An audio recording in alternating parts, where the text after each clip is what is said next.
Hey, what is up YouTube? Kolst here with, I believe, the 4th class here for our Festival of Legends card review. We are doing one of these for each class, and this one is Hunter. So let's go for this one right away. The first card here is Bunch of Bananas. 1 mana spell, common, rarity, so you'll probably be seeing it a lot. Give a minion +1/+1. Basically, this card is just, it's one card, but you get to use it 3 times, so you get bananas, which are give your minion +1/+1.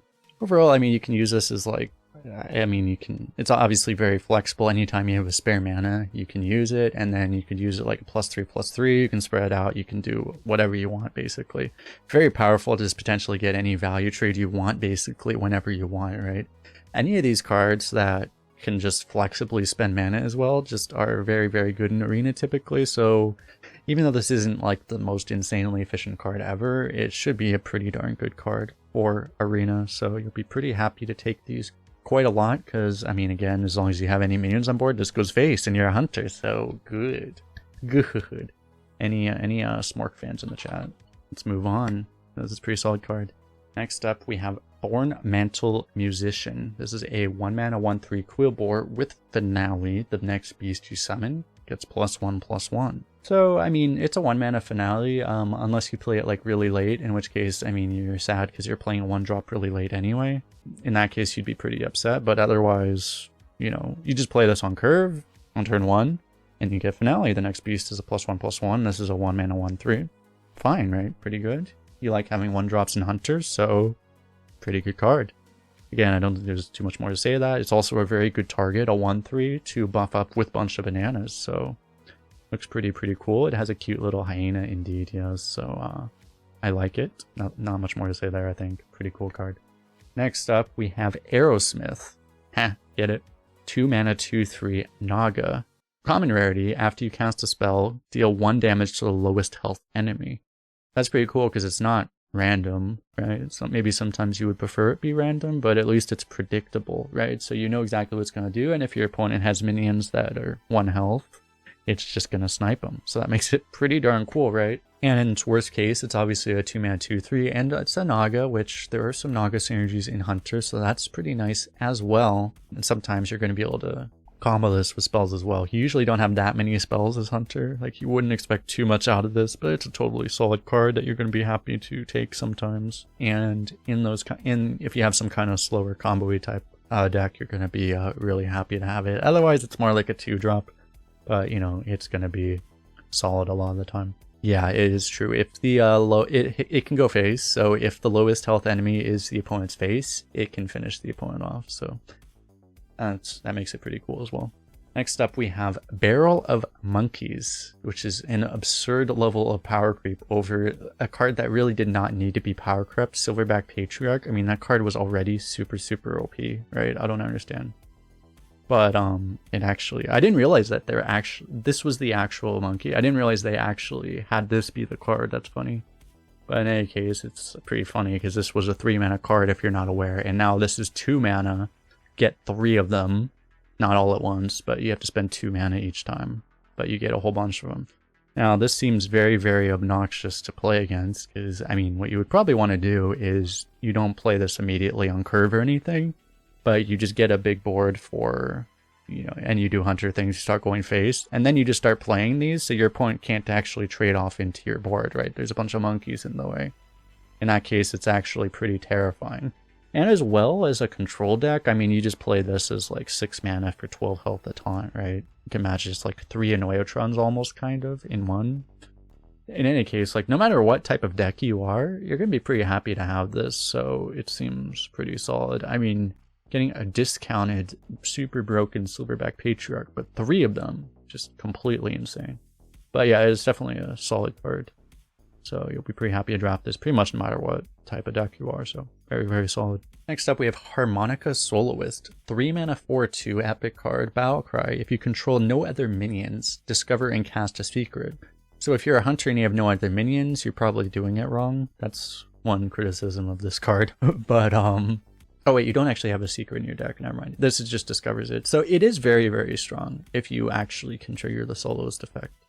But it requires you to be off board. It's a little bit weird. If you're playing one of these more defensive styles of Hunter, then, you know, doing this, getting Explosive Trap. Explosive Trap's not rotating out, is it? I don't believe it is. No, they're still having that. They have like Wandering Monster and Cat Trick as well. So there's some pretty good secrets now. Like, it's very efficient if you can actually pull it off, but it requires you to be off board, which is a little bit weird. But even in Aggro Hunter, you can, wait until you naturally get board cleared and you're trying to hero power your opponent to death, and then you just play this, get Explosive Trap a lot of the time. Yeah, and it's pretty nice, right? So it's not going to be great in aggro, but still, it's one of those things where it's like somewhat pickable, but it's more of a card that you want to take in slower hunters. Just not a great card in aggro. Next up, we have Jungle Jammer, a 4-mana 4/2 Death Rattle. Summon a random 1-cost beast, cast spells while equipped to improve. So I mentioned before in the Demon Hunter review, you don't really like having a 4-mana 4/2 weapon in Demon Hunter. In Hunter, though, I mean, you don't have a hero power that you're overriding, right? So this is pretty cool. And getting a 1-cost beast probably isn't worth that much, but you can potentially upgrade this as well. You're probably not expecting too much of it, but really that's just upside. This is 4 mana, deal 8 face, and I guess you get a minion too, right? It's sometimes going to be a slightly bigger minion. You're probably not going to expect to get more than a 2 or 3 drop.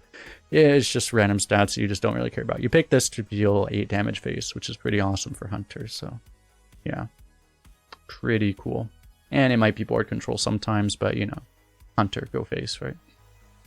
You will want to trade sometimes, but because as you mentioned, like a lot of times the poison weapon, you'll do the exact same thing, right? And that's a really good card. But anyway, Big Dreams, 5 mana spell, summon the highest cost beast from your hand. It goes dormant for 2 turns. So I mean, this is obviously very, very synergy reliant. You don't always have giant beasts in your hand. I don't want to say this is unpickable, but like you need to have something very specific in mind for this, right? Like I don't think you do this just for a mountain bear. You need some very, very, very big beast for this, right? We're talking King Crush or bigger, and there is one that's bigger, which we'll talk about. Yeah, a lot of the times you're just not going to have the synergy. It's one of those things where once in a blue moon you have the synergy and you want it, but realistically, like it's just usually not going to be worth it. So we will move on. The next one we have here is Mr. Mookla. This is one that would make it actually potentially worth it because you would bypass the battle cry if you wanted to, maybe. But anyway, this is a card which is a 6 mana 10/10 rush and a beast. Battle cry, fill your opponent's hand with bananas. So giving your opponent bananas isn't great, but this does fill their hand, so it forces an overdraw, which seems a lot more helpful in Constructed than Arena.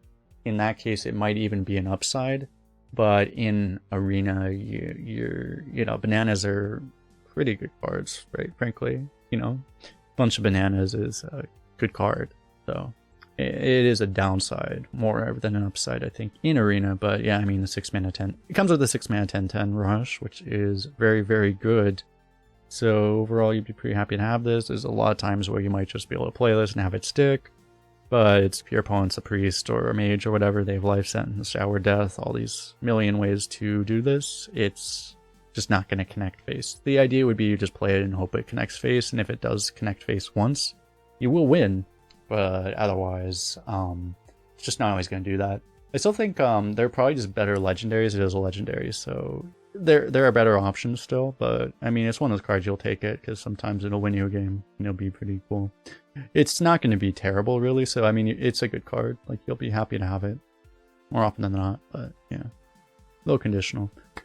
Moving on to Banjosore. Here, 10 mana 5/6 rush, and it is a beast. This is like the big thing basically for the Big Dreams here. 10 mana 5/6. Whenever this attacks, draw a beast and gain its stats.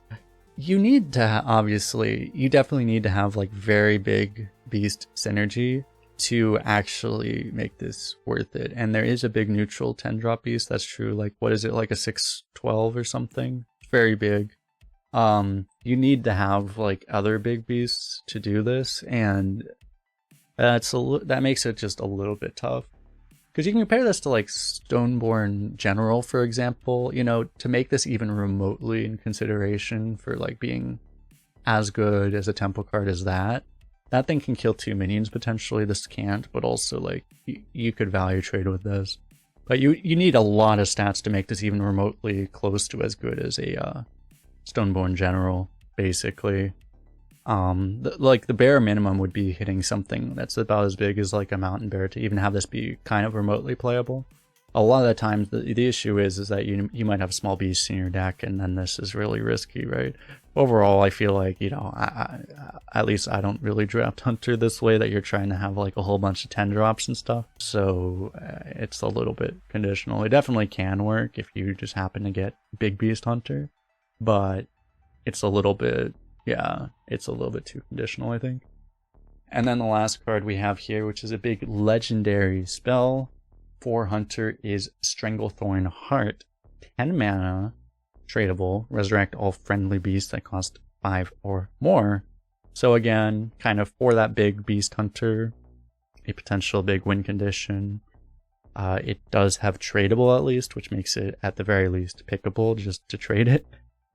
It's nice because if you draw it too early, you can trade it and then try to play your Mountain Bears, Banjosores, whatever. You know, it has potential. Again, it's just a little bit unreliable. You're really going to be able to get this to really work. Yeah, this one has not quite as good of a... the Banjo's pretty cool here. This one's not quite so lovely, though. But yeah, again, one of those weird synergy cards, because, again, all of these... I guess the Banjosore is actually a rare, so you will see it sometimes, but some of these cards are higher rarity too, so you're just not always going to get them to work. But there's like the chance it can work, but most of the time it's just not going to.